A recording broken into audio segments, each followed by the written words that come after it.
interested in joining our email list, you can subscribe if you write to gsws@pitt.edu. Our lecture tonight is funded by a number of units along with the Gender Studies program. I'd like to first thank the Provost Sustainability Fund and the University Honors College, who have provided major support for tonight's event. The lecture is also sponsored by the Environmental Studies program, the Humanities Center at Pitt, and the Departments of Sociology, Biology, Communication, and English. Also the Charles Crow Fund and the Office of the Associate Dean for Undergraduate Studies. I'd like to send a special thanks to my colleague from the English department, Professor Marianne Novi, who spearheaded inviting Sandra Steingraber to campus. So next, I'd like to introduce Professor Olga Kuchinskaya, who will in turn introduce tonight's speaker. Olga is assistant professor in the Department of Communication here at Pitt, and a specialist in the study of environmental hazards and how knowledge about environmentalism comes about. Last year, she published a very hot book, which I recommend to this group, titled The Politics of Invisibility, Public Knowledge About Radiation Health Effects After Chernobyl. Olga's book examines how we know what we know about the consequences of the 1986 Chernobyl nuclear accident, the largest nuclear accident to date. Olga's analysis describes the production of invisibility of Chernobyl health effects, practices that displace radiation and its health effects as an object of public attention and scientific research. So Olga will introduce tonight's speaker.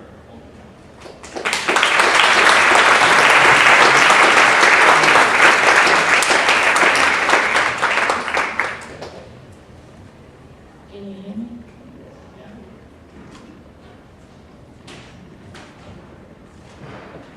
It is my great pleasure to introduce Sandra Steingraber. She is a distinguished scholar in residence at Ithaca College and a renowned expert on connections between human health and the environment. She is also a science writer in the tradition of Rachel Carson. Just as Carson did in the early 60s, Steingraber uses scientific evidence to kind of shock us into awareness of just how contaminated our environment has become and what toxic chemicals mean for our health. Steingraber is the author of Living Downstream, a scientist's personal investigation of cancer and the environment, which is now in its second edition. One of the stories that stays with you long after you finish the book is that of Sandra herself. At the age of 20, right after her second year in college, she was diagnosed with bladder cancer. Other family members also had cancer, so you might say that it ran in the family. But the links could not be genetic because Sandra was a doctor. The message of this story is powerful. Families share more than chromosomes. They also share the environment they live in. After her cancer went into remission, Steingraber finished college and eventually received her PhD in biology from the University of Michigan. In addition to Living Downstream, she is the author of Having Faith and A College's Journey to Motherhood. This is the best and most readable book you can find on biology and ecology of being pregnant and breastfeeding. Her most recent book is Raising Elijah, Protecting Our Children in an Age of Environmental Crisis. According to a review published in Science magazine, Steingraber has a lucid command of much larger realms of science, scholarship, and human nature than most of us manage. According to other reviewers and my personal experience, what she is brilliant at, almost in a league of her own, is mixing personal, passionate stories with totally comprehensive and accurate science. It's not easy to do. It's not easy to make complex scientific issues interesting. But no one does it better than Sandra Steingraber.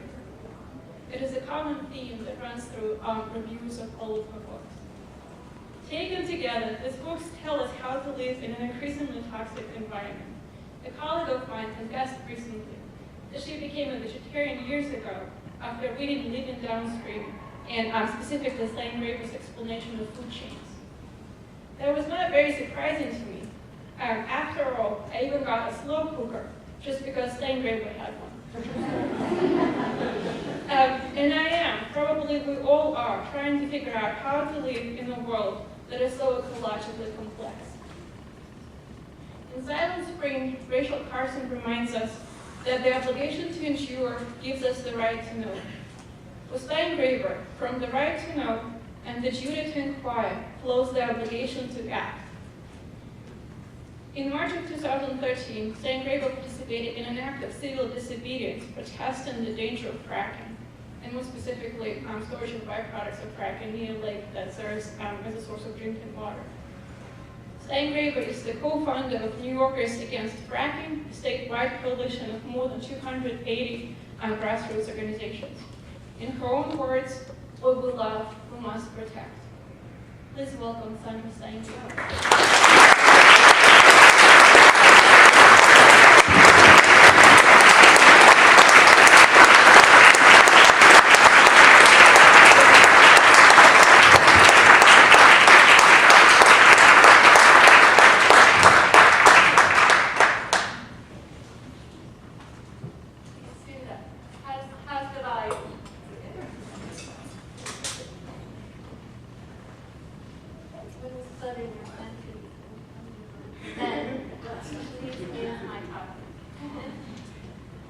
I'm going to begin, first of all, by thanking my hosts.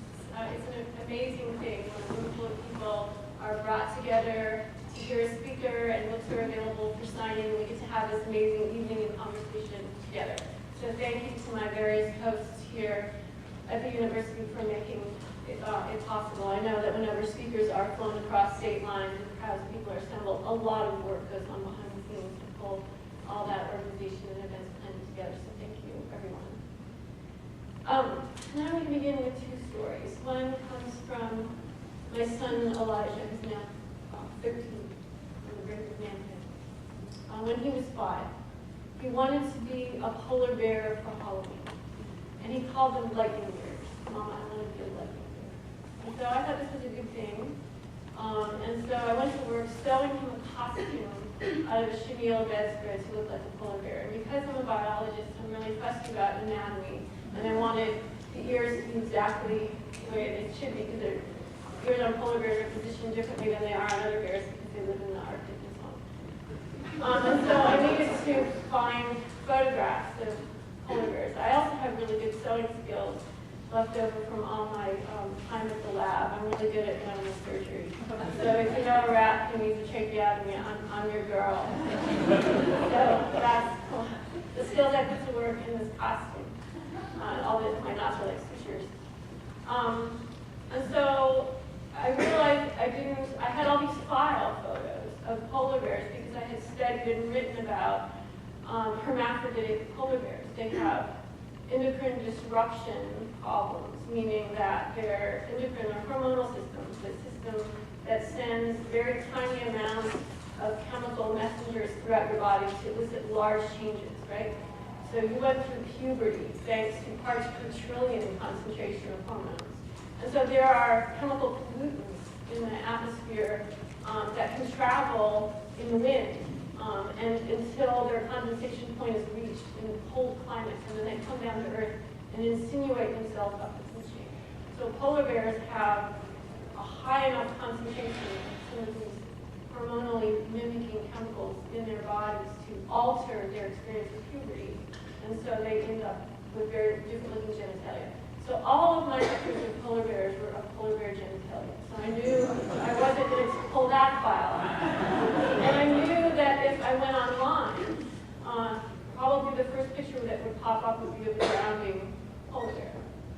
So I was in a difficult spot because my son he was very enthusiastic, he wanted to do this work with me. So I had to send him away and secretly search out photographs of polar bears so that I could have a pattern for this costume. And as I sewed, I began to realize, knowing what I do about the projections of climate change, that this costume was almost certainly going to outlast us.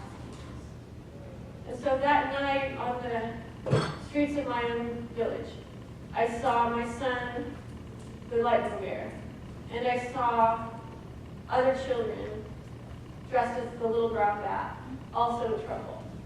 I saw children dressed as bees, bumblebees, in trouble. Kermit the Frog, in trouble, and so on. Monarch butterfly, going, almost gone. And so children of my village became animals that are vanishing because of climate change and because of chemical pollution. And the grief of that moment, because I could feel the love that the children had, the animals that they were, these bodies that they were now having, the grief of that moment and my silence, my inability to talk to my son or to my daughter, the monarch butterfly, about these issues, literally brought me to my knees, holding a plastic pumpkin full of Kit Kat bars. And it was love that got me back up. And I realized in that moment, it's kind of this classic epiphanies, right? Because the English teachers call it, that I had a job as a scientist in this moment, as a writer in this moment in history, to find a way to talk about this existential threat to life itself and to all of our children. Or I would not be a good biologist, or I would not be a good parent, because it is my fundamental job as a parent to provide a future for my children. That's what parents do. So climate change is now interfering with my ability to be a mother to my children. And I had to find my way out of this box. And I had to help, because I live this privileged life of knowing all the science, I had to help other people find their way out of that box. So that's one story. Here's another story. When I go back to 1965, when I was 5 years old, my very first day of kindergarten, in the cold country of Illinois, which has some of the most polluted air anywhere in the state where I grew up. And the first day of kindergarten, Mrs. Nix, our teacher, was confronted with 30 weeping 5-year-olds. And she was very wise, and she gave each of us a lump of clay, and she showed us how to roll this lump out into a flat pancake, and then cup it in our hand like this so that the edges curved up. And she said, now we're going to make a present for your mom and dad, those parents that you miss so much. And at the end of the day, you can take it home. And we all stopped crying, we got excited, and she provided us with colorful, sparkling tiles that we then pressed into this curved pancake in our hands. And then we sat these objects down in the windowsill, with the sun glittering on the tiles, and the polluted air of the Illinois River Valley out the other side of the river. Who can tell me what we made? What were the objects that we brought home to our parents? Yes. Yes. The people with white hair know exactly what this is. All of us 5-year-olds were put into work making ashtrays for our parents. We put them to good work, to good use, right? Everyone's nodding who has gray hair in this room.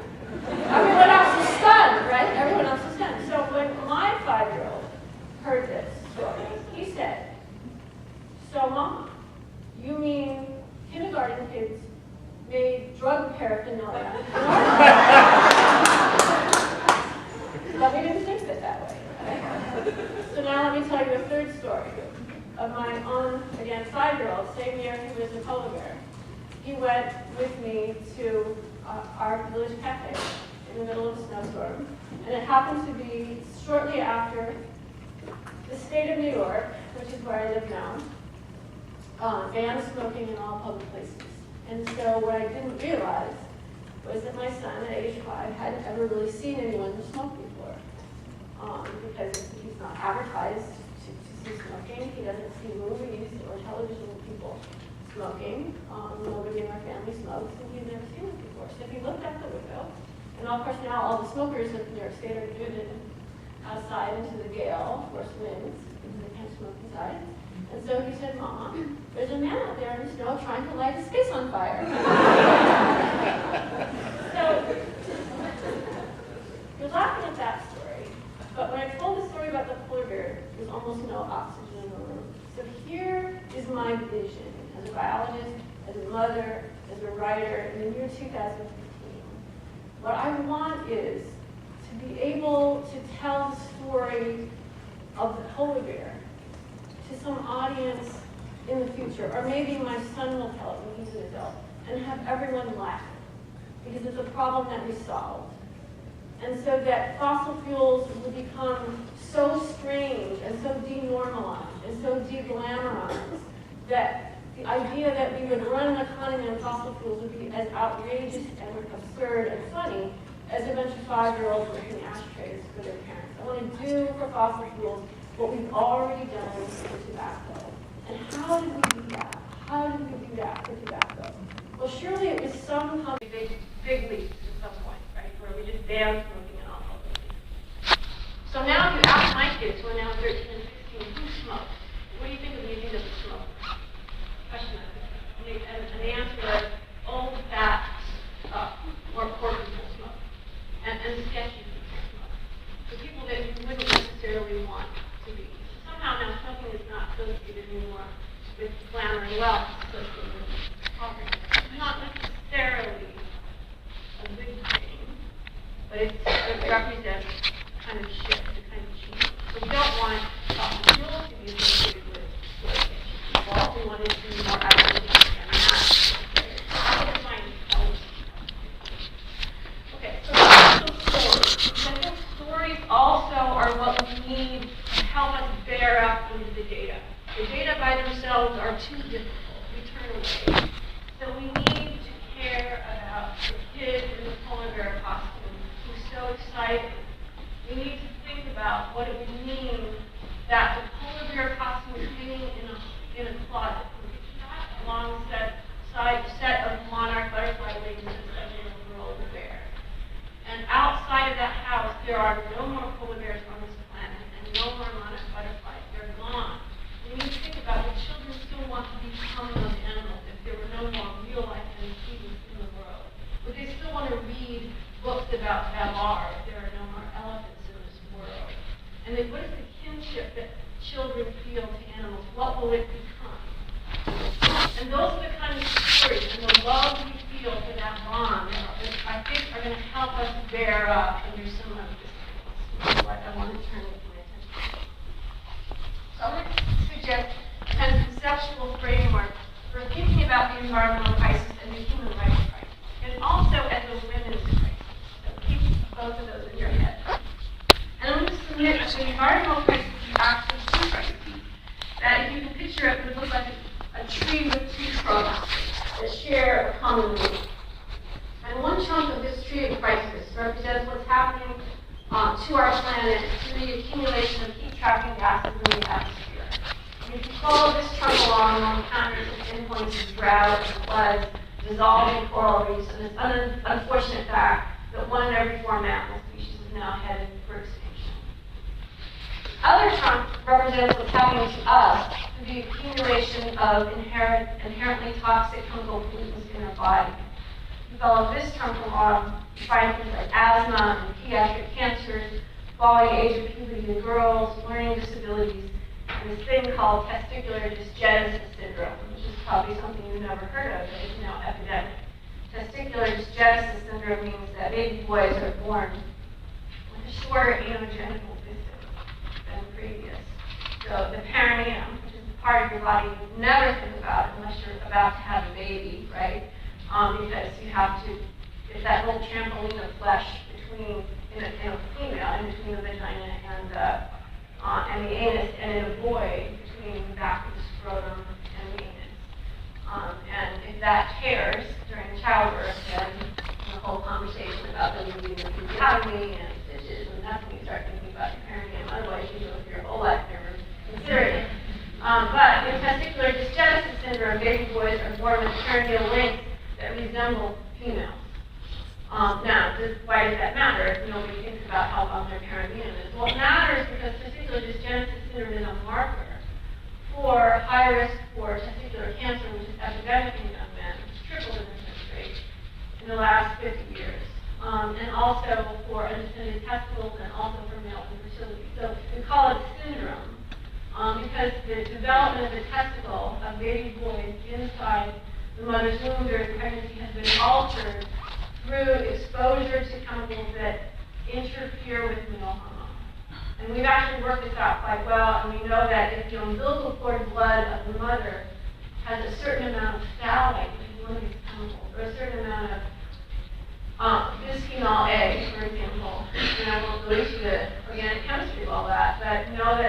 hormone-mimicking chemical that, just like happened in the polar bear, in baby boys, the amount of chemical that you can find in the bloodstream of the mother and the umbilical cord correlates to the perinatal length.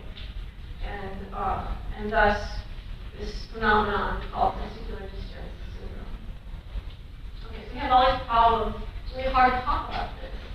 It's hard to read when you think about baby boys whose testicles are now different than they used to be. So how do we deal with both industries in crisis? It seems like too much, right?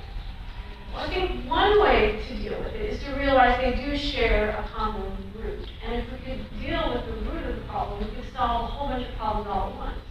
So our problems aren't so much manifold, is, asthma in kids, and these testicle problems, and now we've got climate change, and oh my God, and then there's the butterfly. But if we see them all as coming from the same place and deal with the root of the problem, then even though it might be a monumental problem, at least we're only dealing with one thing. And we each may have skill sets that we could bring to bear on that one thing. We all work in concert with each other. So that's what I want to suggest. So the root of this tree of crisis is dependency on fossil fuels. That's basically it. That's our problem. Because when we light them on fire, they're combustion byproducts, or they're uncombusted fugitive emissions. And we're going to go back and talk about these a little more in detail. Those are what we call greenhouse gases, and they trap heat. Or we can use fossil fuels as feedstocks to make petrochemicals, and then create toxic substances that tinker with cell signaling pathways and alter gene expression in ways that place cells on the pathway to tumor formation, or otherwise contribute to chronic illness or alter the course of the development as an intestinal. So the toxic chemicals that we worry about come from petroleum, or gas, or coal. Or we can shove those into other lifeless fire, and then we create the climate change problem. So it all comes down to essentially this ruinous dependency on fossil fuels. We have this one simple problem, actually. So now I want to go back and just look at the climate change piece of it, because I think people believe that they understand climate change. But it's good to be able to understand the mechanism of climate change and to be able to tell the story of climate change to people in your family, to people at the laundromat, to your roommate, in ways that don't necessarily require a PowerPoint presentation. So the data are good, the charts and stuff. But I want you to be able to go out there and talk about climate change in a way that doesn't depend on the data, where you can just strike up a conversation and feel comfortable with that. So let's see if I can create a narrative for you that you can then take as a missionary and go out there and evangelize with it. Okay? So we live on a planet, and the sun, around which we circle, and which, remember, the Earth also rotates. The sun provides us both visible light that we see during the day, and also heat, so-called infrared radiation. Two kinds of energy. So it warms us and it makes it light. So now it's nighttime, which means that our side of the Earth is spun away from the sun, and it's completely dark out there, minus artificial light. There is no more sun. As soon as the sun goes down, that's it. The light goes away, and it's pitch black. But all of the radiant heat, the infrared radiation that the sun gave to us during the day, doesn't actually all go away at night. Otherwise, we would live in a world like Disney's Frozen. What's her name? Is it Elsa? Is that the right character? The one who touches things and everything turns to ice. Our blood would turn to ice every night if the radiant heat energy of the sun did the same thing that the visible light did and went away entirely. It would be something like minus, hundreds of degrees. So why doesn't that happen every night? Well, it turns out it's because the Earth is actually alive. And because it's alive, and because things that are alive make carbon dioxide, heat gets trapped in our atmosphere, which is like a little blanket that gets us all the way through the night. Obviously, the temperature dips down, but it doesn't dip down all the way until our blood turns to ice. So why is that? Why is it that CO2 absorbs heat? You hear this, it's a greenhouse gas, absorbs heat. Why? Well, it turns out it's because the molecules are shaped in such a way that they vibrate. And they vibrate along a certain frequency, which allows it to absorb infrared radiation. So when the heat of the Earth begins to bounce off and go back out into outer space, some of it is caught by a molecule of CO2, which is vibrating. And when it's hit by some infrared radiation, it begins to vibrate more, and that vibration itself creates more heat. And so that's how CO2 traps heat for us. Does oxygen do that? No, oxygen is not a greenhouse gas. So O2 is what we breathe in. We breathe in a pint of atmosphere with every breath we take. 20% of that atmosphere is oxygen. We need that. But it does not trap heat for us. So it helps us out a lot, but not by making heat. But what about nitrogen? That's the number one component of our air. Nope, can't do it either. Well, is it just carbon dioxide that traps heat? No, there's one other greenhouse gas. It's called methane. So that's a carbon with 4 hydrogens around it. And methane also comes from things that are alive or were alive. And it can come from landfills, it can come from dead animals, and so forth. But the number one source of methane now is natural gas extraction, because it leaks from fracking operations. And so we have increased by a factor of 3, because it also leaks when we're using fuel for oil. Because oil and natural gas are always found together. Natural gas is methane. Natural gas is the euphemism for what in chemistry we call methane. So methane also fills the air up, and it turns out that methane is even more powerful than CO2 at being able to trap heat. It also vibrates along a certain frequency, but it can trap over a 10-year period at least 100 times, maybe 200 times more heat than CO2. Happily, that methane is much rarer in the atmosphere than CO2. And it also lasts a lot, it doesn't last as long. It tends to fall apart. So methane will go away after a decade or 2. A molecule of CO2 that we exhale every breath, that's going to last 100 years. Long after you're dead and gone, your exhaled breath is out there. And the CO2 that you created by metabolizing your dinner right now is out there in the atmosphere. Now, as for ayahuasca, I like to remind people, we breathe in what the plants breathe out. The plants breathe in what we breathe out. There's a lot of spirituality in the breath of life. Remember photosynthesis from 7th grade, right? So we breathe out that CO2, and plants take that up, combine it with water in the presence of light, and spin it into sugar, right? And then the carbohydrates that we eat, and then we breathe out the CO2. And so the plants are exhaling oxygen, which we need, and we exhale CO2, which the plants need, and so everything is in balance. And it stayed that way for all these millennia until the Industrial Revolution and fossil fuels. About 150 years ago, we began to excavate from these prehistoric graveyards the bodies of plants and animals that lived 400 million years ago in the Devonian era. And they come in 3 forms. They're kind of the unholy trinity of fossil fuels. There's the crunchy stuff, which is coal. That's plants. There's the gooey stuff, which is oil. Those are animals. And then there's natural gas, which is actually part of oil. So oil, when it comes out of the ground, it's everything from asphalt up to methane. Right? It's very thick and gummy, all the way up to the gaseous stuff. And that includes propane and butane and ethane, and so on. So there's lots of gases down there too. Those all represent the corpses and animals that lived 400 million years ago. So why are they coal, oil, and gas? Well, 400 million years ago, we didn't have as many land plants on Earth as we do now. There wasn't as much, the oxygen in the atmosphere wasn't as rich. So when those creatures died, they couldn't completely decompose the way they do now. So they turned into oil, coal, and natural gas. That is the fossil fuel era. So things don't do that now in the same way. So here in the Northeast, and out of the upstate New York, we share this bedrock, right, called the Marcellus. That represents an ancient ocean floor.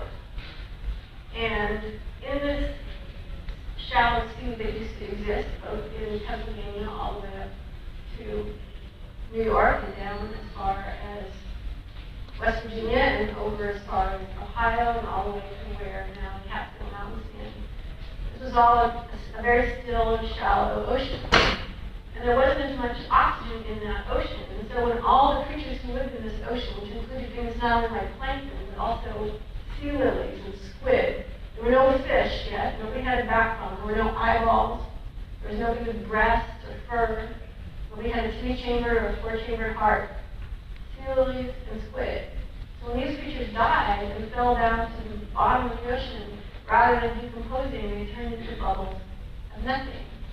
And then they became trapped with silt. And then over time, and pressure, the silt turned to shale. So inside the shale, you have millions of tiny bubbles, like a petrified fizz of methane, CO2 bubbles trapped in rock. And it's fracking that shatters that rock to get the bubbles out, which have been there trapped for 400 million years. All right, then there's coal. And you know about that. Pennsylvania has long history of coal. So that coal can be mined, it can be dug out, and also thrown into an oven and lit on fire. Coal is mostly very discarded. And when you do this, the byproduct that you send into the atmosphere is CO2. So what we worry about with coal is what happens after you burn it. What we worry about with natural gas is, well, when you burn it, you also get CO2, but you don't get as much, you only get half as much. But also, getting it out of the ground is an inherently leaky process. And so you have these emissions of methane that simply go into the atmosphere and start happening. So, which is more important, CO2 or methane? Well, the answer is time dependent, because the best evidence we have now from science is that we have about 10 or maybe 20 years to rapidly decarbonize, and basically get ourselves off fossil fuels altogether. When we hit what climate scientists call tipping points. I'll set that aside and come back to it in a minute. And what it would require now to get us off fossil fuels to the point where we don't step in those landmines, those tipping points, requires us to get to stop burning stuff to make CO2, but also to deal with the methane. We can't only control CO2 to get to where we need to go. We also have to control and stop methane emissions. And the closer we get to the edge of the cliff, the closer we get to calamity, the more important methane becomes, because it's so much more potent than CO2 at trapping heat. Remember, it doesn't last very long. It only lasts a couple decades, but if we only have a couple decades left, it doesn't really matter if CO2 is more potent over 100 years. It only matters for the 10 or 20 years left to us. So every day that goes by, methane becomes proportionally more important than it was the day before. Does that make sense to everyone? So it's not saying, well, there's CO2 and then there's methane, and then we can somehow answer the question. It's a time-dependent answer. As time goes by, it becomes increasingly more important because there's less and less time left available to us to solve the problem. Okay, so what are the consequences then of trapping all this heat in the atmosphere? So why does it matter? This is what your cousin asked you. So what?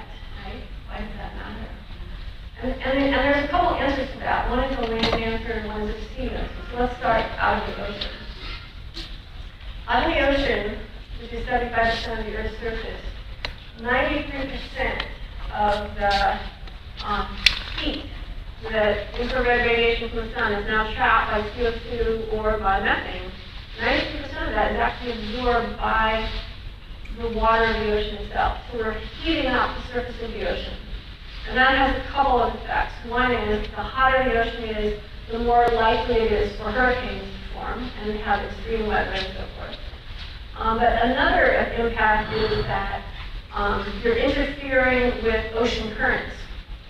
And some of those ocean currents actually come up from the bottom and bring fish poop, which is essentially, that has a fancy name, it's called marine snow, but it's basically fish poop.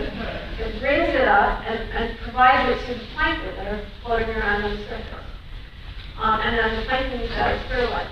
So these phytoplankton are these one-cellable creatures, right, that spin CO2 and water in the presence of sunlight into sugar, so they're the basis of the food chain. They provide us actually half of the oxygen we breathe. So half of the oxygen in the atmosphere comes from plankton, the other half comes from land plants. So 1 out of every 2 breaths we breathe is brought to you by the ocean's plankton. So we do have a stake in the plankton. We can't live without the plankton.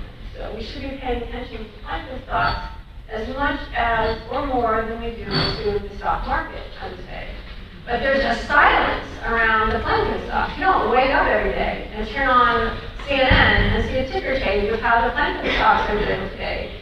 But you can't not find out about the stock market. I have no stocks, and yet I kind of know how the stock market is today because I walk through an airport, and it's impossible to be in an airport without knowing how the stock market is doing. But imagine a world in which we had metrics of all the parts of the ecological world, not just our economic world, that we are dependent on. So we have an understanding, like I know, even though I choose not to own stock, that my financial well-being in some way depends on the stock market, because if it should crash, or swoon as it did in 2008, 2009, we're all affected in these ways. We know that mortgages in California affect the banks in Iceland. We may not quite understand how they're connected, but we get it's a very fragile, complicated, interconnected system.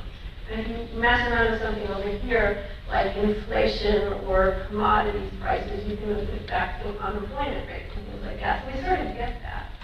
Well, the ecological world is also this big, complicated world where if you mess around with one thing over here, you affect something else. And yet, we can crash the whole ecological system and not really have a language for it, not really have a public conversation about it. We might worry about it in private, but we don't really understand it very well, and kind of silence comes over it. Whereas when the economic system crashes, everybody's talking about it, everybody has an idea, every time you turn on the television, people are arguing about it. And so forth, and yet we don't have the same complicated language and analysis to our ecological system. But now you know that 1 out of every 2 breaths that you take are brought to you by plankton. So that's something that you can pull out at the next dinner party if there's a lull in the conversation. And point out to people that we are interconnected this way. The plankton stocks are in trouble. They're declining by 1 to 2% a year. And so that's something that seems like you might want to pay attention to. The other problem is this. The CO2 is actually absorbed by the water itself. And when you absorb CO2 in seawater, it turns into carbonic acid. And we're now on track to acidify the ocean. The oceans are now 30% more acid than they used to be prior to the Industrial Revolution. We're on track to acidify the ocean to the point where CaCO3, calcium carbonate, goes into solution. Calcium carbonate is solid at some pHs, and you probably all did this, right? This experiment in 5th grade, maybe, where you took a seashell and poured vinegar on it, it dissolves. So the oceans are now on track to dissolve calcium carbonate. Well, why does that matter? Well, it's because, you can decide, well, I don't like sea clams anyway, so I don't care. But it turns out that most of the world's zooplankton represent the larval forms of stuff, the shells, like barnacles and sea urchins and so forth. And so those guys are out there drifting around with the phytoplankton. And if you crash the zooplankton, which then all the little fish feed on and the bigger fish, you then crash the whole food chain of the ocean, on which about 1/3 of humanity depends on for a protein source. So now we're talking sort of mass social unrest among people who live in marine environments. So that's why we care, just based on the oceans alone. Besides the fact that coral reefs prevent hurricanes from hitting land and destroying our coastal cities and so on. They're dissolving too. But here on land, we also care because there are pollinators that we depend on as unpaid laborers to provide us food. Things like almost all of our vegetables, the whole squash family, almonds, all of our nuts, apples, and so forth. All of those things are brought to us by the unpaid labor of insect pollinators. Some would call that ecosystem service, and some would call it a blessing. But either way, 1 out of every 3 bites we eat comes to you thanks to the work of insects. And because of climate change, we are decoupling pollinators from the plants they pollinate, because insects respond to temperature change. A bumblebee will wake up when it's 50 degrees. Flowers, on the other hand, flower according to day-night ratios. And so, for time immemorial, 50 degrees always happened when the day-night ratio was a certain number, so that bees knew when to come out, they were co-evolved with whatever they were pollinating. But now these things have become decoupled. So that's why we care. Those are the consequences that we have to think about. All right, so there are these two connected crises. The chemical pollution of our planet and climate change. They have one root, and that's fossil fuels. But these two connected crises are populated by two somewhat different, disconnected groups of scientists and activists. And here's the gender piece of what I want to say tonight. The climate change world is largely occupied by men. Its inspiring leaders include NASA climatologist James Hansen, journalist Bill McKibben, ecologist Carl Sakina, and this climate activist you may have heard about, Tim Christopher, who kind of went to federal prison for 2 years in an attempt to disrupt fracking in Utah. He's in divinity school now at Harvard.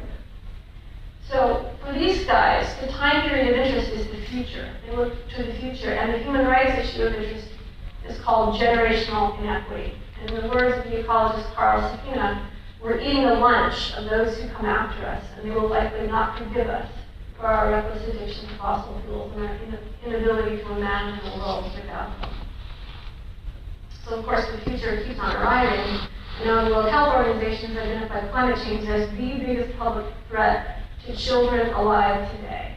In other words, the future generations that we're being so inequitable to are no longer 4 or 5 generations out. They're the kids who sit across the dinner table from us every evening. That's why I say in my book, Raising Elijah, that the climate crisis is first and foremost a family crisis. It's a crisis of parenting. Because we who sit across the dinner table every night from our own beloved children are stealing the future from them. Whereas the world of toxic trespass and chemical reform, the activism around that, the attempt to get certain pesticides banned or certain plastics, baby bottles that are not made out of certain kind of plastics that are hormonally active, that world is largely populated by women.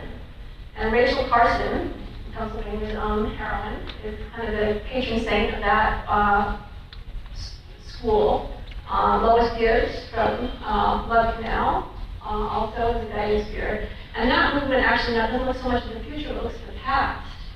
Chemicals brought to market years ago without any advanced testing or demonstration of safety are now being implicated in human harm.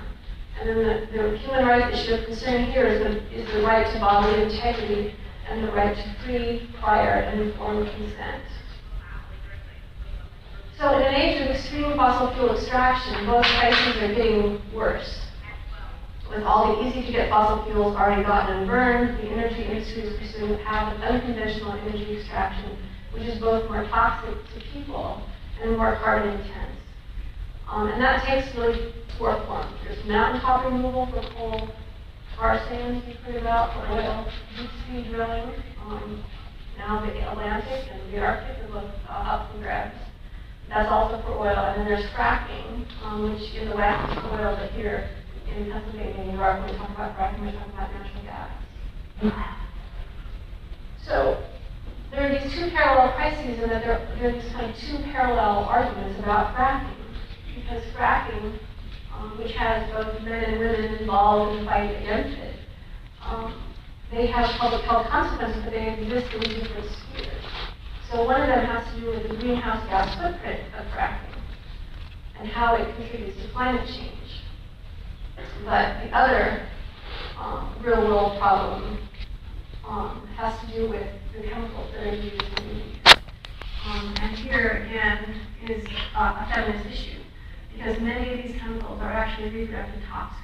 And some of the strongest data we have and the most troubling data we have show harm done to the infants born to women who are pregnant and live near drilling fracking operations. And some of these data come from Pennsylvania, some come from Texas, and some come from Colorado. They don't all add up to the same thing. Some show increases in birth defects. Some show babies that are born small, lighter weight. Some show lower APGAR scores. APGAR scores is a measure of infant responsiveness after birth. So these are emerging data, but they're troubling because they raise questions like, if you have these signs of harm, do you still allow this to go on and study it further? Or are we essentially using women and their infants as subjects in an uncontrolled human experiment in which they are not consented and not consented to be contaminated? So there's, in other words, fracking represents both sides of this tree of crisis, is what I want to suggest. It plays a role in climate change crisis, but it also plays a role in chemical pollution and contamination crisis.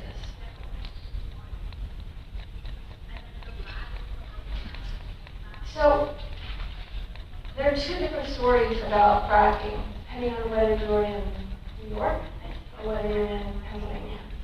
And we are so connected, our two states, by the Susquehanna River, by the Allegheny Forest and the mountains. So the line between us, the border between New York and Pennsylvania, is still a line on the map. It's not a natural boundary. And yet Pennsylvania has gone one way in fracking, and in New York, if you have heard, decided to ban fracking on December 17th of this past year. So clearly the science is not different, but the politics and political decision making went in two different ways. So that's what I want to set aside for you, because when we open this up for Q&A conversation, that's what I want to talk about. I played a role as one of the founding members of New Yorkers Against Fracking and fighting for a ban on fracking beginning in 2011. And science played a big part of our story. So did the arts, so did people of faith, so did a sort of mass coalition of people that finally convinced the governor to ban it altogether. So I'm not going to lay out that whole story in a formal remarks, but I would love in an informal way to tell you more about it if you are so interested. But as we begin to turn to solutions,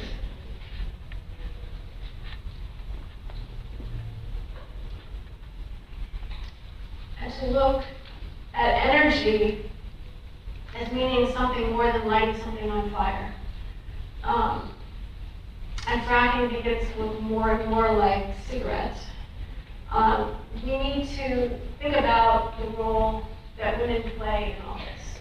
Because fracking turns out to be an especially bad deal for women, not only in terms of their health, but also in terms of their economics. Fracking as an industry serves men. 95% of the people employed in the gas fields are men. The kind of jobs, when we talk about jobs, we're talking about jobs for men, and we need to say that. The jobs for women are hotel maid and prostitute. So when fracking comes into a community, what you see is that women take a big hit, especially single women who have children, who depend on the rental housing. This is the big data that comes to us from rural sociologists, show that homelessness among single mothers goes up, more children end up in foster care, violent victimization and rape go up, domestic violence goes up, sexually transmitted diseases, teen pregnancy, and so forth. So all the metrics that we look at for well-being women take a big hit. And so when we think about jobs available in renewable energy versus jobs available in the fossil fuel industry, I think we need to look at it through a gender lens as well. But just because we in New York have decided to explore this new economy, to close the door on fracking, and turn our state into a kind of showcase and an incubator for renewable energy, which we're trying to give the governor lots of credit for trying to do this for us, doesn't mean that we are not still involved in very much in the same story that you're involved with in Pennsylvania. So right now, where I live in upstate New York, we are fighting very hard the storage of fracked gas from Pennsylvania and other places, because there's so much of it you don't know where to put it, right? And the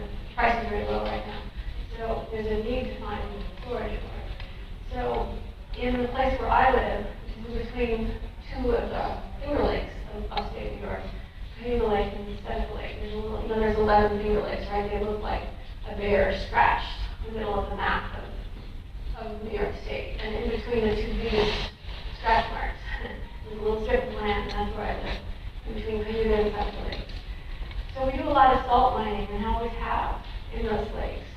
And on Steingrabers Lake in particular, we're very proud of that history of salt mining, because the salt that we brought out of the ground is so pure. That if you've ever been in a hospital and had that saline solution, you probably have Steingrabers Lake salt running through your veins. It's medical grade in some cases. We also provide table salt, road salt, so we do it all, salt figure, salt water, tank, and so on. So this has been an industry that's gone on since the Erie Canal days of New York's history, when people drilled holes down into the salt formations, poured hot water down the hole, sucked it up as brine, spread it on their roofs, and had their children then rake it as it evaporated until it formed crystals, which then could be put in burlap bags and sold on the Erie Canal to urban markets. This is a value-added supplemental income for rural families in the Finger Lakes. And that got taken over by industrial salt mining operations. So there are all these salt mines underneath the bank of the lake, is what I want to say. And they were created not because we set men down there like coal miners to dig out salt, but because we drilled down into these salt formations and poured hot water down them and kept sucking the brine out until these wells then kept hollowing out, right, bigger and bigger, until you had spaces the size of this room that are hollowed out. And you can imagine the walls being salt, but also interlaced with layers of shale. That's what this cavern would look like. It would have pillars just like this. And imagine there are like 80 of them, 1,000 feet underneath the bank of a lake that serves as a source of drinking water for 100,000 people. So the situation we're faced with now is that a Houston-based energy company, a natural gas company, purchased 5 miles of private lakefront property under which these kind of caverns are underneath. Not interested in a view. It simply wants to store fracked gases in these caverns. Not inside, like a root cellar inside barrels or in a container. The walls of the salt and the shale itself will be the vessel to store the compressed gas. And it's not just methane, it's also other gases that come up when you frack here in Pennsylvania, especially in southwestern Pennsylvania, like in Greene and Washington counties, where you get butane, which is cigarette lighter fluid, and propane. Those also come up with the methane. So methane can be put into a pipe, but butane and propane can be liquefied, and so-called liquefied petroleum gases, LPG, and that can be poured down these holes and stored there. So that's the plan that Crestwood Energy has for our lake. And part of the plan has already been approved, and part of the plan is waiting approval. And so we have, in response to part of the plan that's already been approved, we could either decide there's nothing we can do except live with these bombs underneath our lake, which we have some good data to suggest that when you pressurize salt caverns, you actually can push brine into the lake. And we can solidify, like salinate the lake, even if the methane itself doesn't spill or leak or explode. So we could either do that, or we could with our bodies stand in the way. So we launched last fall a civil disobedience movement called We Are Steingrabers Lake, in which waves of people simply stood in the driveway and prevented trucks who wanted to build a compressor station with gas on the other side of the gate could not pass. And we knew we couldn't occupy that driveway 24/7 after the police arrested us and bring wave after wave. So the idea is not so much that we're going to physically stop them from building this, but rather we're going to create a story of people who live near a lake that is in the center of our wine growing region. In fact, the wine is made possible by lakes. There's so much water in the Central Lake that it moderates the climate and keeps it a certain humidity and temperature in the summer, which allows wine grapes to grow. If you mess around with the salinity of the lake, you mess around with the evaporative point of evaporation, and you mess around with humidity, you could make it not possible for grapes to grow. Right? So this is a lake that turns water into wine. It's a lake that we depend on to drink. It's where my son Elijah goes to camp. It's his favorite place in the world. He goes to Penn Valley Camp in the summer, right next to the train tracks where we'll be bringing in all the rail cars and LPG and so on. So if we're parents and we love our children, we don't want bomb trains going by them in the night while they're at camp.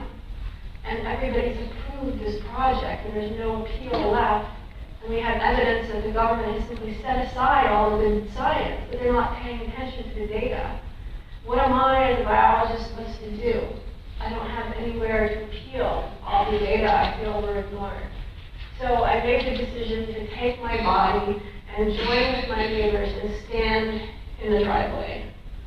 And so far there have been 216 arrests.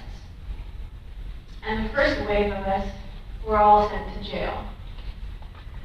We kept coming, and the judge, who's an 80-year-old man, kept seeing us every week in his chambers, and we began to tell him our stories. That we were ministers, we were nurses, we were teachers, we were winemakers, we were biologists, we have children. Does he have children? Oh, he has a grandchild. We have a grandchild. And we got to know him and he got to know us. And a miraculous thing happened on March 17th of this year. The judge agreed to accept a motion of more than 42 defendants who were in front of him that night, insisting that they would not pay the fine. And rather than send them to jail, he agreed to dismiss their charges in the interest of justice. And he even said, I've gotten to know you people, and I've come to admire you. Right?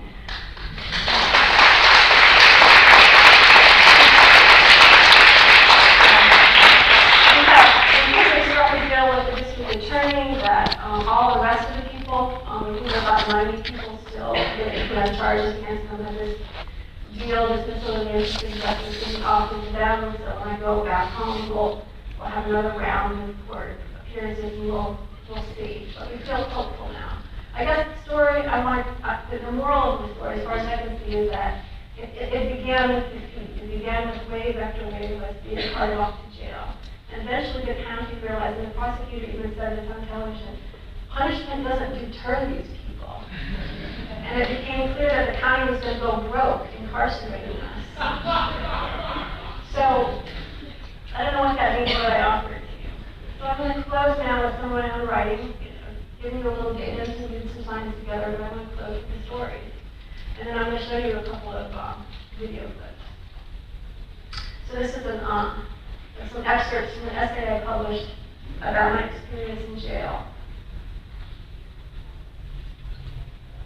There is no coffee in the Chemung County Jail.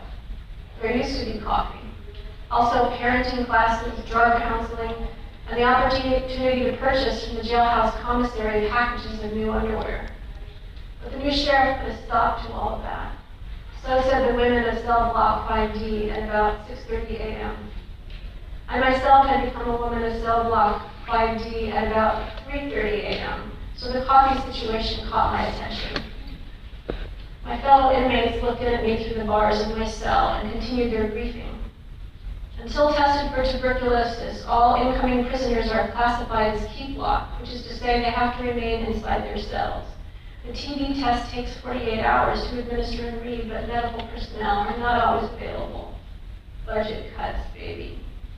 Thus, new admits can end up at 24/7 keep lock for up to 15 business days. 15 days was the entire length of my sentence. Look, said an inmate named Nadine, we'll be bringing you meals and stuff. What do you need?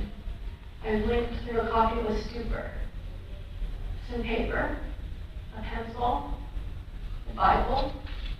Thanks so much. There are no clocks in the Chemung County Jail, and the fluorescent lights stayed on all night, and so time was emancipated. In my 6-by-7-foot cell, time escaped and spilled over everything. It ran wild and unmetered. I breathed time into my lungs. I ate time. I read time. Whatever I was doing time. I was drunk with it and rich with it. I had enough of time for once. The Occasionally, I could hear church bells and counted the hours. But a more reliable timekeeper was the window across the cell block, separated from me by 2 catwalks and 2 rows of bars. Its glass had been painted over, and I could not see beyond it to the outside world, and yet each evening, soon after the dinner trays were collected, the April light pushed through the panes, paint and all, and a diffused ray of sunlight entered my cell. Its daily arrival was like grace itself. I watched hard as the light glided across the near wall of my cell to the back wall, and then slid along the blank far wall. One evening, I placed my body inside this spotlight and moved with it. It was while standing against the illuminated far wall that I noticed the word. Just like that, I thought. I was staring at a letter E. There was no mistaking it. And there was another E just to the left of the first one, and other different letters to the left of those. Each letter was about 8 inches high, not drawn or engraved, but somehow pressed into the steel wall itself. Without the faint play of sunlight, I would have never noticed them. I discovered a petroglyph. I ran my fingers over each indented letter. I read it by Braille. The word was not about God. The word was not about fornication. The word was coffee. Civil disobedience is like Planned Parenthood. The second word in the phrase doesn't exactly align with the first one. You search your conscience and you reach a decision. You talk about your decision and your preparation in meaningful ways to all concerned, and then comes the time for action. You leave the condom in the drawer. Or you refuse the deputy's third order to get off the driveway, the one owned by the nation's largest natural gas storage and transport company, the one that the truck with the massive drill head strapped to its flatbed wants to drive on right now. And either way, where you end up bears little resemblance to the circumstances that kicked it off. To it, you leave the condom in the drawer. 12 years later, your presence is required at a pet band performance in a middle school gymnasium, which the property taxes on your mortgaged house have helped to pay for. The pet band concert, while charming, is the exact opposite of condomless sex. And while there's a clear causal connection between A and B, you wouldn't call it a plan. Similarly, you might have strong spiritual and biological feelings about drinking water, and the possible folly of storing explosive hydrocarbon gases from fracking operations next to and beneath it. And because of previous decisions, you might now have a child who depends on that water and the air above it, and who spends his summer nights at a 4-H camp near the railroad tracks, along which said explosive gases are to be transported. And even though you testified and written letters and submitted data and expert comments, the company might go on violating environmental laws, polluting the lake, and blithely paying fines and planning for expansion. And so, because you believe so strongly in the sanctity of water and loons and the beauty of the boy who plays percussion in the pet band, because he broke his jaw, he had to give up the trumpet. Here you are in cell block 5D, far removed from lakes and loons and pet bands. The new skill you have acquired for Earth Day is how to safely descend a set of stairs in ankle manacles and handcuffs. The letter from the pet band percussionist said, "Mom, I'm really popular now on account of you being arrested." Maybe even the others laughed. "You gangsta mama now." I just wanted to be a biologist. I didn't want to be a gangster mama. But sometimes history requires us to become different people than we thought we were.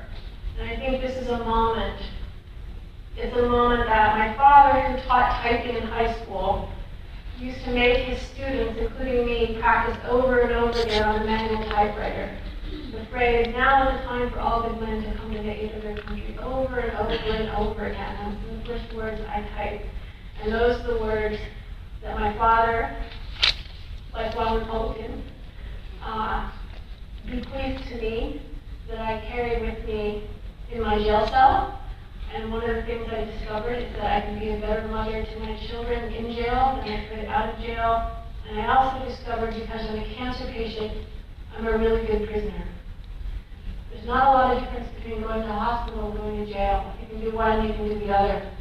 You know how in the hospital you have to sleep with the lights on all night and the food's really bad? Same deal. Only wearing an orange jumpsuit instead of a backwards blue cotton gown. So because I'm a good patient, I can be a good prisoner. I didn't know I had that skill set, but I do, and it's something that I can offer, and that I will offer. And it's in that kind of determination that I've seen in all of us together, that we can do for fossil fuels what the people before us did for lead paint, did for tobacco smoke, and so on. I think we can do it. In fact, we have to do it. It's life itself that we're standing up for. It requires art, it requires science, it requires courage. And so I invite each of you to think about what you bring to this particular historical moment. What can you offer? Because none of us can do it by ourselves. So I'm going to close now by showing you two films, very, very short, to kind of illustrate some of this. I'm a writer. I would prefer just people read my words. But it's a visual age, and so I've learned to make my pieces of film, even though it makes me feel a little bit like a blacksmith. And the first is a concert film in which I joined together with Natalie Merchant, the singer-songwriter who was the director of all this, and some photographers who came down here to Pennsylvania and shot pictures of fracking operations in Pennsylvania. So all the photographs you can see are Pennsylvania photographs. And then musicians, the band, you'll see in this clip, is the Horseflies. So this is a standalone clip from a much longer movie. And I was the scientist on stage who was giving all the statistics while everybody else was rocking out. You can imagine that. So combining science with visual arts and music. So I'm going to show you that. And then right after that, I'm going to show you a 30-second blockade.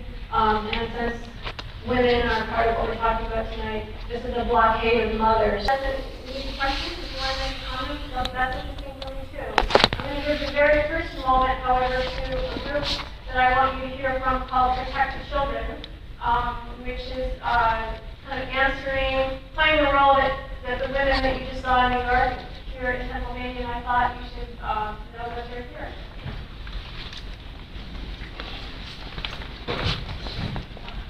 Sorry. Can I just hold it? I'm very short, so yeah, this is all as tall as I am. Thank you so much. Your presentation was just really fantastic. So something that a lot of you may not be aware of, tomorrow when our kids in Pennsylvania go back to school after spring break, thousands of them will be playing the shadow of a drill rig or a flare or fracking, where they're beginning to frack on a gas well, or wells that are already in production and are constantly making noise and emitting toxic fumes, and just they're living with this day in and day out. They go home and they live next to them. I live 1,300 feet from a gas well, and my children's school, Mars Area School District, we're currently involved for a year now trying to stop 5 gas wells within half a mile of all 5 schools, 3,200 kids. So the Pennsylvania DEP does not consider the location of schools, hospitals, daycares when they permit a gas well. In 2013, the Penn Environment released a report, The Spreading Shadow of the Shale Gas Boom, Fracking's Growing Proximity to Daycare, Schools, and Hospitals.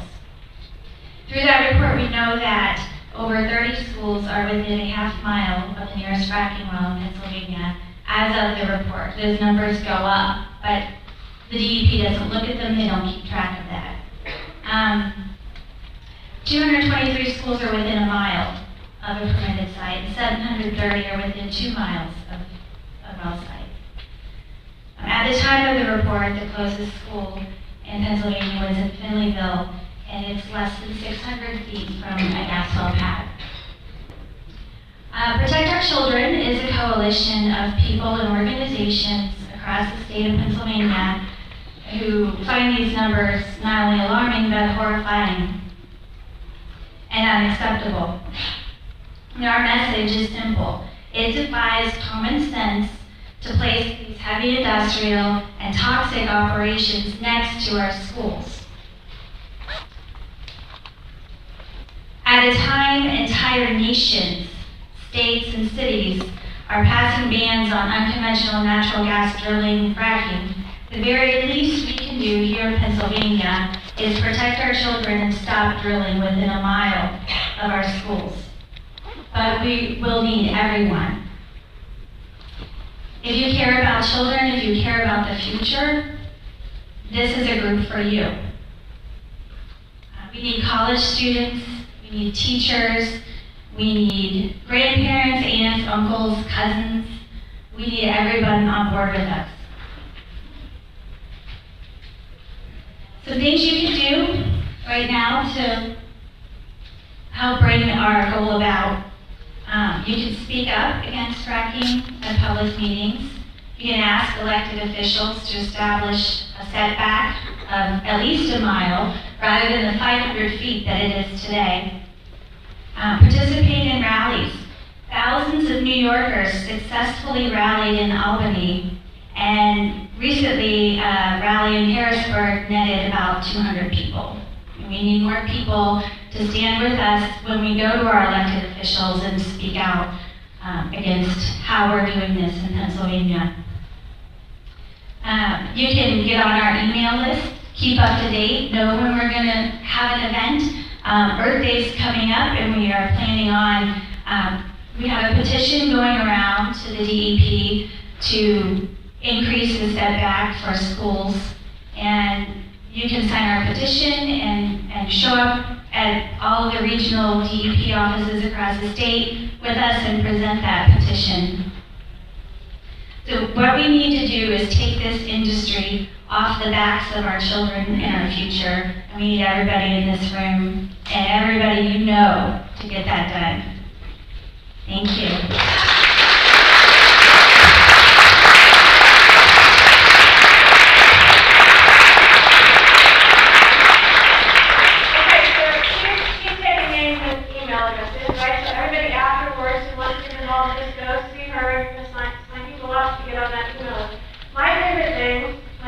Is letters to the editor. They're the second most widely read feature in the daily newspaper after the horoscope.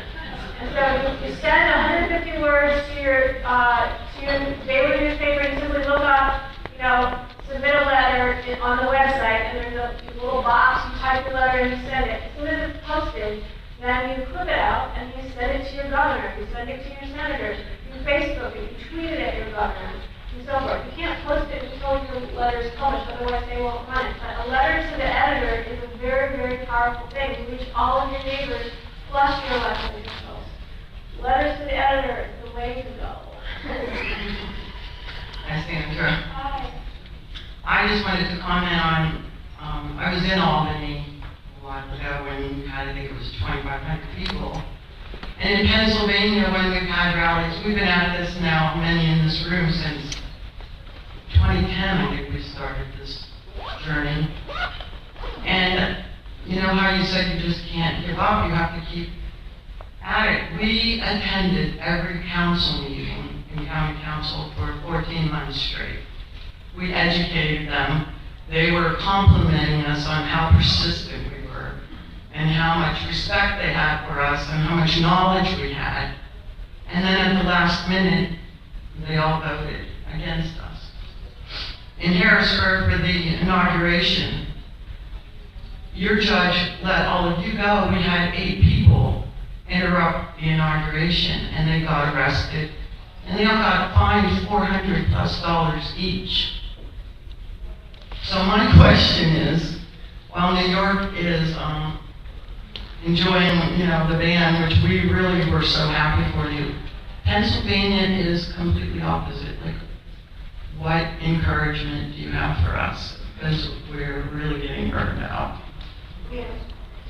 Well, you guys are, you have always fought under much more desperate circumstances than we did. I mean, we were lucky that our previous governor left under a cloud of scandal. His political career in tatters, as governors in New York tend to do. And so he just signed a fracking moratorium bill, right, in the executive order right before he left office. And it required, the moratorium had to stay in place until scientific studies showed that fracking was safe for the environment and safe for people's health. And so at that time, we had only 6 studies of peer-reviewed scientific literature. So we didn't even have data. So our job was to be like the kid who put his fingers in the dike and kept fracking from rolling out until the science could come in. Now there are, at last count, I think 440 studies in the scientific literature showing harm to human health, harm to water, air, and so on. The climate, the overwhelming number of 79% show harm. And so I'm just convinced that if these 440 studies existed in 2004, when fracking first arrived here in the Commonwealth of Pennsylvania, I don't think we would have done it. And now it's started, and so it kind of takes a life of its own. But remember when Rachel Carson, here, amazing fellow Pennsylvania, wrote Silent Spring, everybody had a canister of DDT under their kitchen sink. In fact, one of her titles was The Harmless Aspect of the Familiar. She was trying to persuade people that this thing was a deadly killer. Every time you turned on the television, every time, all the advertisements was DDT was good for me. It was completely harmless. They used to put it in dry cleaning fluids in your blankets would come back from the dry cleaner.